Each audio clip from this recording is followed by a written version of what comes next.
Septimus Bean and His Amazing Machine by Janet Quinn Harkin. Pictures by Art Cummings.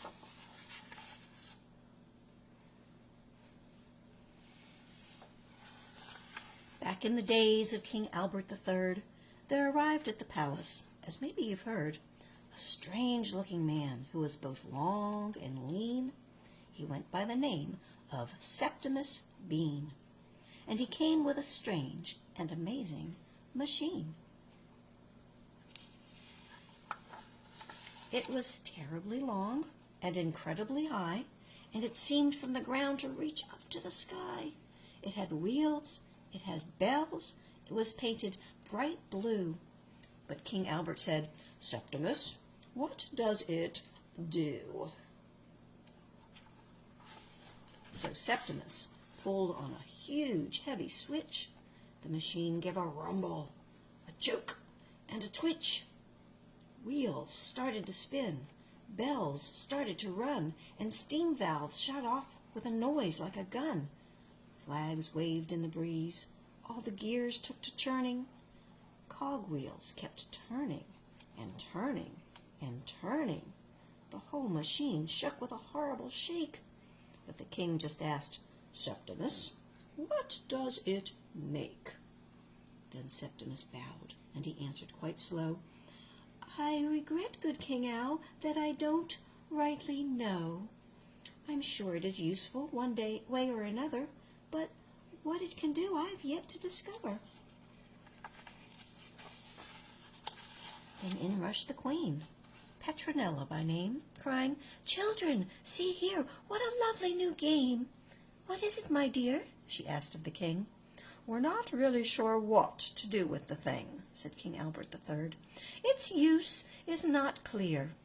Have you any brilliant suggestions, my dear?"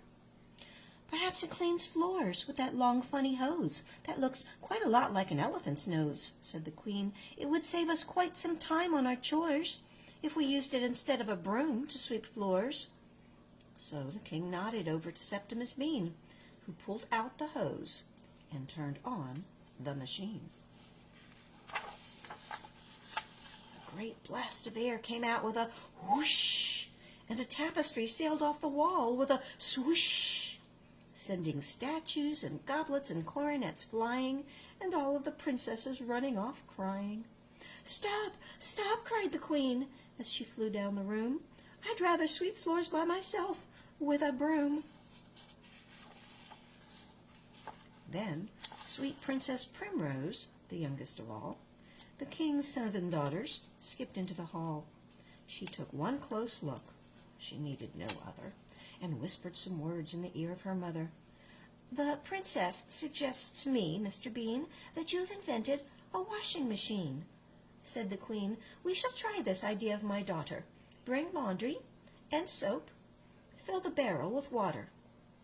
So into the barrel went blouses and dresses and stockings and skirts of the 7 princesses. Then they waited and listened to squeak and to plop, till at last the machine slowly ground to a stop. As she took out the dripping wet clothing, the queen shouted, "Look, the machine worked! The clothes are all clean!" until she saw everything happen to shrink 5 sizes too small, and was spotted with pink. "Alas, I don't think, Mr. Bean," said the queen, "that this is a truly good washing machine."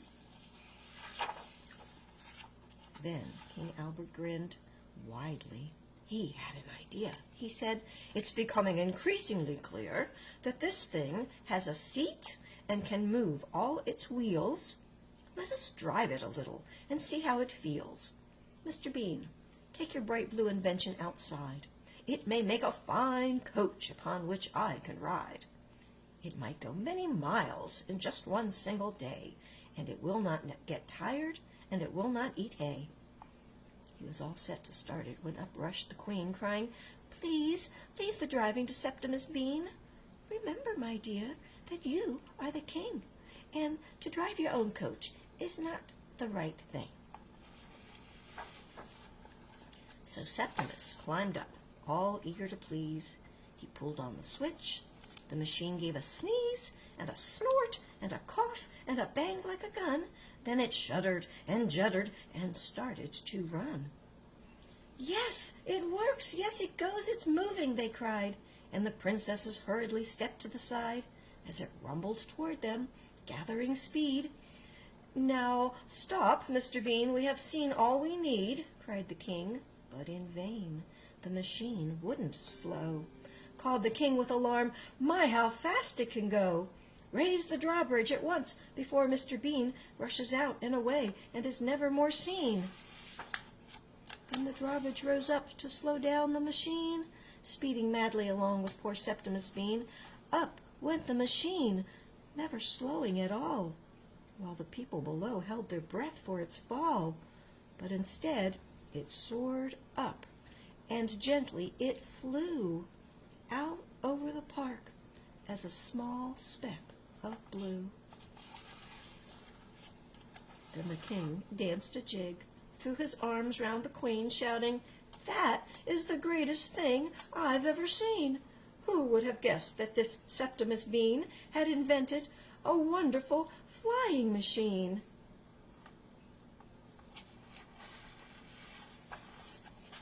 "Bring my coach, get the horses, send the soldiers and the bands. We must honor this man when he finally lands." Then out went the king and his court to the park, and they waited and searched till it grew almost dark. "What can have become of our Septimus Bean? Has he flown off to Africa?" worried the queen. Then at last came the news, very sad, very grim. The machine had been found, but with no trace of him. They rushed to the scene. What a sad, sorry sight! There were bits of machine scattered left, scattered right. The king stood and looked at the torn-up machine, and he sighed, "What an ending to Septimus Bean!" Then there came a faint voice. It was too dark to see. "I'm not ended, King Owl. I'm up here in this tree." Next morning they went sadly back to the green, where in 22 parts lay the great broken machine. Septimus looked it over and sighed. "It's hopeless," he said, and the princesses cried. "You'll soon build another, I'm sure," said the queen. "You'll fly through the air once more, Mr. Bean." But Septimus shook his head sadly and said, "The world must now wait, for I'm going to bed. I'll never more try to invent a machine. You can all just forget about Septimus Bean." But as Septimus turned and walked sadly away, from behind came the laughter of children at play. And there were the princesses out on the green, climbing over the bits of the fallen machine. "Look, Mother! Look, Father!" the princesses cried.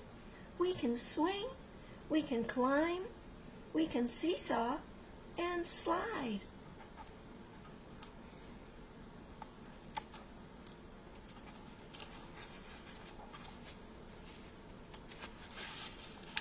"Come back, oh come back," called the king and the queen. "You've invented a playground, Septimus Bean. And what could be nicer to visit each day than the place you've invented for children to play?"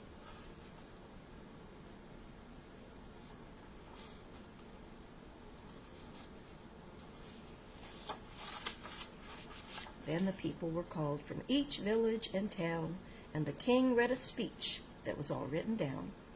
"I name this Bean Park. It's a fine place to play, where each child in my kingdom may come any day. And we owe this playground to Septimus Bean, who flew through the air in a flying machine."